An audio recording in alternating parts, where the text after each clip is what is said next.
Okay, so in this video, we'll be talking about Henry David Thoreau and this little tiny snippet of his book Walden that we read. Thoreau is an example of a transcendentalist. He and Emerson were both transcendentalists. This is a particularly American movement. It was derived in many ways from European Romanticism and an idea of individualism, of transcending reality, using the mind to sort of escape from the mundane and to have a greater spiritual experience. It tended to be very interested in ideas of God, though skeptical of the church, and really seeped through and through with an intense appreciation of the beauty of the world and the creation and of nature. So, the major premise of Walden is that Thoreau, goes to live in the woods for 2 years. He wasn't totally isolated. He had some assistance from friends while he was doing this, and some people have ragged on him throughout history, be like, oh, well, if you're going to live in the woods for 2 years, you should just be in total isolation. But, he wasn't too far away from people, and he wasn't totally isolated. But bottom line is, he wasn't living in luxury, and he was living in a shack in the woods by a pond for 2 years. So the lessons that he learned during this stay make up the fundamental nature of this work, and those lessons are profound. There's many things about this sort of situation of Walden which are particularly and fantastically beautiful. I went to the woods because I wished to live deliberately, to front only the essential facts of life, and see if I could not learn what it had to teach, and not, when I came to die, discover that I had not lived. I did not wish to live what was not life, living is so dear. Nor did I wish to practice resignation unless it was quite necessary. I wanted to live deep and suck out all the marrow of life, to live so sturdily and Spartan-like as to put to rout all that was not life, to cut a broad swath and shave close, to drive life into a corner and reduce it to its lowest terms, and, if it proved to be mean, why then to get the whole and genuine meanness of it. In this beginning of the 16th paragraph of the second chapter, he sort of makes his mission statement, and it's a beautiful and gorgeous one, fantastically written, and it's just about that idea that he wanted to go into the forest to find out what life was really about, and that if that life did end up being a complicated, difficult thing, that he wanted to really grab that complicatedness and that difficulty and sort of see what it was all about. A big thing that he talks about in this passage is his call for simplicity. Simplicity, simplicity, simplicity. And that whole entire idea of let your affairs be as 2 or 3 and not 100 or 1,000, that we should try to simplify our lives, get rid of the clutter, get rid of things that aren't necessarily helping us. This lesson today, I believe, is more relevant than ever. In many ways, Thoreau just becomes more and more relevant and applicable to our lives with every passing year than he was the year before. And this whole entire idea of simplicity is something that in our lives full of, social media and, all the encumbrances that we place upon our lives and the ways that we multitask and everything. His sort of belief that we should trim all this stuff away and live a more pure life, and not in a puritanical fashion, but just a life that is uncluttered, is more relevant than it's ever been. Thoreau, simply said, would hate the technology of today. He would think that it was a blatant and terrible waste of time. After all, he did think that the railroad was a useless situation. He thought that it was ridiculous to want to go that fast. He said, if railroads are not built, how shall we get to heaven in season?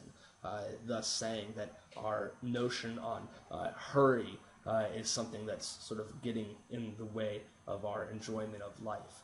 Another thing that he focused on was he really disliked the idea of the news. And personally, I used to not like this idea. I used to say that, you need to be informed. You want to know what's going on around the world. But in some ways, the reflection upon this, I've started to come around to the idea that news is, as he puts it, to a philosopher, all news, as it is called, is gossip, and they who edit and read it are old women over their tea. Though that might have some slightly misogynist undertones, there is sort of that idea there that if news is just gossip, that we are kind of in the act of rubbernecking whenever we're reading about something bad happening elsewhere. For example, when something bad happens in a foreign country, are we really reading that because we want to help, or we want to play any real role, or because we really want to be informed, or is it just because we like to see a car crash when a car crash is happening? So Thoreau, he thought that the news was sort of a bad thing. He also thought that the post office was sort of useless, so he definitely wouldn't be a fan of email, and he would probably find the idea of online learning to be kind of a ridiculous notion. But, there are these grumpinesses to Thoreau, and that's one thing that makes him sort of lovable. He's kind of in some ways that, codger, like shaking his fist on his front lawn at everything that's happening, and, thinking that, if we just lived a life that was, as he says, more Spartan-like, we would be better off. And in some ways, it's hard to disagree with him. He also, beyond these notions of technology and the burdens of life, he had some really complex metaphysical comments, such as, we think that is which appears to be. That basically we are under the impression that the things that we see are the true reality, when in fact we as people might not necessarily have any notion of what the true reality is. What part of our lives makes us valid and worthy individuals who can make a judgment on what's going on. Think of this in opposition to the Emerson idea of trusting thyself. There's an interesting thing here, because Thoreau was deeply influenced by Emerson, but in this way it seems as if they disagree.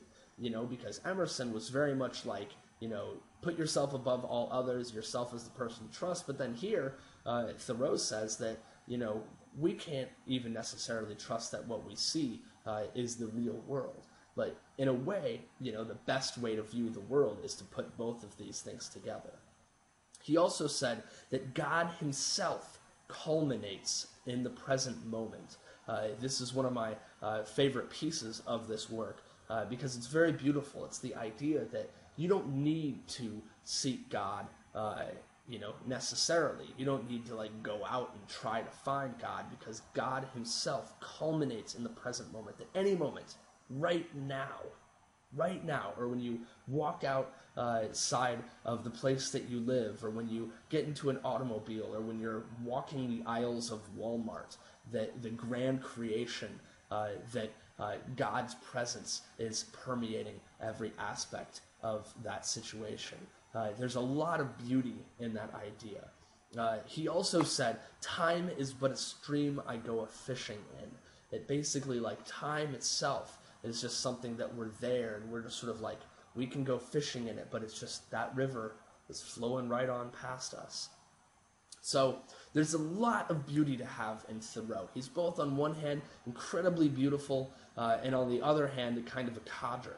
And this is one reason why he's a very lovable and fantastic character in American literature. I highly recommend seeking out more of his work, because again, we just read a very small excerpt, but he's somebody where, you can just go and pick up a little piece of it every now and then. You don't have to read it all in one fell swoop. But there are some, big messages from this reading that I want you to take away from it. One is slow down and simplify your life. Try to see if there are ways, things that you can cut out. If something's not working in your life, just get rid of it. And the other one is appreciate it, because there's more beauty out there than you can possibly know.